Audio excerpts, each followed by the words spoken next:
Hey, what's going on, guys? Welcome to another edition of Ricky Speaks Sport with your host, myself, Ricky Hayward-Williams. Welcome along. I'm happy to have you here. So, Champions League was back this week, and there were some great fixtures. And the one that I want to talk about is Newcastle versus Barcelona, the great Barcelona, one of the institutions of European football. And there's been a lot of kind of like rhetoric about, that game back in 1997 when Faustino Asprilla, that Colombian, that magician, that genius, when he scored that hat-trick against Barcelona in a team that actually included Pep Guardiola, Luis Figo, and Rivaldo, believe it or not. So let's not underestimate the history of this fixture. It means a lot to the Newcastle fans. And when I think back to that team, the Newcastle team back in the mid to late 90s, that era between Keegan and Dalglish. Dalglish was the manager that night that they got that win against Barcelona. But that era of Newcastle, your Rob Lees and your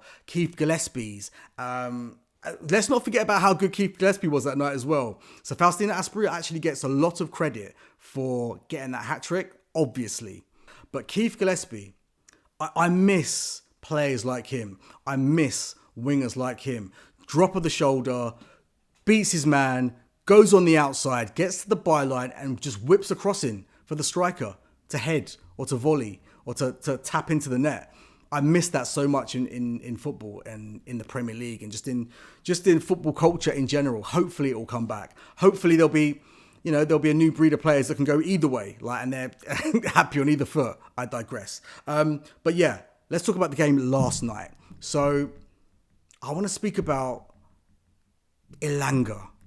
Elanga was absolutely electric. He looks like he belongs at the top table of European football. He looked like he belonged in the Champions League. The guy's pace and the guy's delivery was second to none, in my opinion, from what I saw of the game. Let me know what you guys think. How did you think he performed? Did you think he was their best player? I also think Bruno Guimaraes is just an absolute phenomenal midfielder. Probably one of the best midfielders in the league, in my humble opinion. But let me know in the comments. We can talk about it. But yeah, I thought Elanga was great. I think he put it on a plate for a couple of their forwards, like a couple of times. Like there was a chance for Harvey Barnes.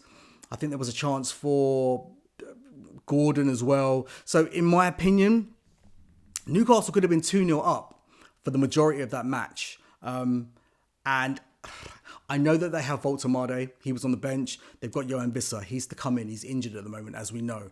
But I couldn't help but think if they had Alexander Isak on the pitch, that Newcastle would have got something out of that game. They definitely would have scored a couple of goals. And I do feel a bit sorry for them. And that's not me being patronising at all, because obviously they were planning for this season and their plans included Alexander Isak. So in that respect, I do feel a bit sorry for them. Not that sorry, because I'm a Liverpool fan, so, that's football. But taking my Liverpool hat off for a second, I do feel like if Alexander Isak was on the pitch for them last night, they would have got something out of the game. However, that wasn't the script that was meant for last night. The script for last night, sent by the footballing gods, was all about Marcus Rashford when it came to goals. What a performance of clinical finishing. Do you know what? I know Rashford is still a Manchester United player. He's on loan to Barcelona right now, but I'm really happy for him. Just because from the angle of him being an English player, doing his thing at one of the biggest clubs, one of the biggest institutions in European football, in world football, and he's there. So from an English perspective, from a UK perspective, I want him to go over there and shine because it looks good on the English game. And let's not forget, Tuchel is a massive fan. The England manager is a massive fan of Rashford. So if he can keep up that form, if he can keep doing that, then that's only good things for England in the summer. World Cup year, man. Let's make this happen. But the first goal, I don't think I've ever seen Marcus Rashford score a header. I can't recall. But what a great header. Powerful. Reminded me of Les Ferdinand back in the day, ironically, who used to play for Newcastle and QPR. I feel like when I used to watch Match of the Day as a kid, it wasn't complete unless Les Ferdinand was scoring a header for his club. Like, absolute genius of a goal scorer. But Rashford, it was reminiscent of of Les Ferdinand at St James's Park. Brilliant, brilliant header. But the second goal, oh my gosh. I haven't seen all the games yet. I haven't seen all the goals. But I doubt that there's a better goal scored in this week of Champions League football than that goal last night. And if there is, it would have been an absolute screamer. Let me know what you guys think in the comments. But what a goal. That was a world-class goal. So he gets the ball. He's kind of like faking to shoot on his right to try and get a bit of space. He's got a man on him. He gets a bit of space, gets a yard of space, and he absolutely knuckleballs this shot across the keeper. And it goes into the left-hand top corner. But it hits the underside of the bar as it goes in, which makes any goal, any shot, look a million times better. Think Tony Yeboah against Wimbledon back in 1997, I think, as well. Or against Liverpool when he played for Leeds. Like, it's a great goal. And I'm really happy for Rashford because I feel like there's a lot of people out there that don't really want him to succeed, or they don't really like the fact that he's at Barcelona. They don't feel like he deserves it. And that's a fair point on one hand, but I don't look at it like that. I'm like, if they bought you, they didn't buy him, but they've loaned him. If they've taken him there, then they wanted him. So, and he's playing. Let's be real. If Lamine Yamal was playing, if he was available to play, Rafinha would have played on the left where Rashford plays, and Lamine Yamal would have played on the right. There would have been no space for Rashford. So let's be real. But that being said, it's a squad game, and Rashford, I feel like, has a lot to offer that team. And I don't think anybody, his critics or anybody else or his supporters, have ever doubted Rashford's potential, Rashford's talent.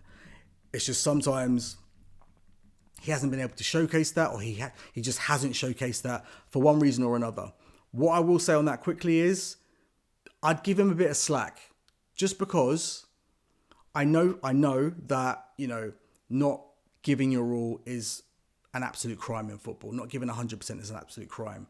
Not looking like you're, fighting for the shirt. I get all of those things. However, you also have to take into consideration the situation at Manchester United while he was there during his tenure. I won't go into it, but we all know that they've had a bag of managers over that time. Like, I've lost count. Like Van Gaal, Mourinho, Ole Gunnar Solskjaer, Rangnick. Like, who? No disrespect, but like I'd never heard of him until he came in, and he was only there for like 6 months or whatever. Van Nistelrooy was even the manager for a short period of time. Ten Hag did a couple of years, won a couple of trophies, fair play to him, but it felt like the team were always going backwards. Even when they won, it felt like their league form was going backwards. Even when they managed to get second a couple of times. I think once under Mourinho, I think once under Ten Hag. Correct me if I'm wrong, tell me in the comments. But it always felt like they were regressing rather than progressing in the bigger picture. So the fact that you've got a player like Rashford in there and he wasn't performing, I wouldn't put that all down to him personally. And don't get me wrong, every player should have their pride and every player should want to do the best that they want to do for their team, especially if it's your boyhood team. I get that. But I do believe that there's a bigger picture here, and I think that it might be the fact that Man United are just an absolute mess of a club at the moment, like in terms of the hierarchy. We know that. I digress. But what was really interesting was the fact that on social media, after the game, there were so many former Manchester United players that he played with and current Manchester United players that were bigging him up. Bruno Fernandes, the captain of Manchester United, I think re-shared his goals or commented. Jadon Sancho did. Garnacho did. Rasmus Højlund did. So that to me tells me that Rashford was liked at Manchester United, and it shows me that his teammates liked him, which tells me, like I just said, that it's probably a wider problem and not just Marcus Rashford. That's what I would say from my perspective, which I don't think gets mentioned enough, It does get mentioned, but I don't think it gets mentioned enough by a lot of presenters and a lot of pundits. Not all, but some. Sometimes I do feel like there is that narrative. So I digress. I was happy to see Rashford do well for Barcelona. I don't want to see him do that for Man United, but for Barcelona, I was happy about that. But let me know what you guys think in the comments. I think that Newcastle did well to get a goal back. I do think that they probably would have got something out of that game if they had Alexander Isak.